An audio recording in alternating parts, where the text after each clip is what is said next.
Now, J.D. Vance was asked about this, said, we don't really care if these people are protesting outside, blocking or barricading or filing lawsuits or holding ICE agents in contempt or whatever, but we are going to continue to protect the American people. Here's J.D. Mr. Vice President, can I get you to put your lawyer hat on for Yeah. Because they're pointing to one of these cases of a gentleman that they said should not have been deported from El Salvador. They said he was not connected to MS-13. What would you tell them about that case?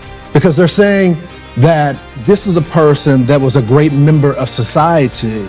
You've looked at the court records, you've talked to the men and women on the ground. What can you tell us about that situation? There have been a few cases out there where the Democrats and the media say, oh, this person was just an innocent father of three, and then you find out, for example, I think this is the case that you're talking about. Back in 2019, an immigration judge looked at all the evidence, looked at all the data, and concluded that this allegedly innocent person that we sent to El Salvador was actually a member of an MS-13 gang.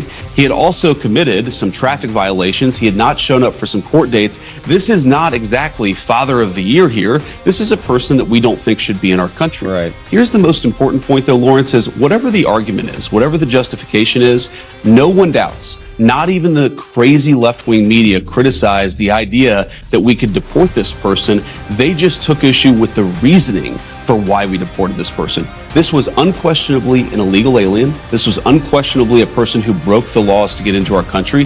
This is unquestionably a person an immigration judge had found had zero right to be in the United States of America. We do not ask permission from far left Democrats before we deport illegal immigrants. Good. We do the American people's business. And again, for the American people who are watching, this is such a weird, mistaken placement of priorities. We need to make our country stronger.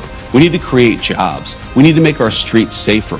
What is it about congressional Democrats that get more angry at deporting violent gang members than they do at the victims of those violent gang members? I don't even understand where they're coming from. They've gone off the deep end and they got to come back to reality. Yeah, judges are certifying class of terrorists for class action lawsuits so that they can't get deported out of the country. So J.D. Vance is exactly right. They are latching on to anything that they can to try to draw sympathy out of the American people who want people to be treated well. We don't want people to be abused or penalized unlawfully or illegally. That's not what's happening here, but the Democrats will take a situation and pervert it to try to say that this guy was a father of five who started a small business and he's just here because he loves America. There's no history of MS-13 at all, and just stop being so inhumane.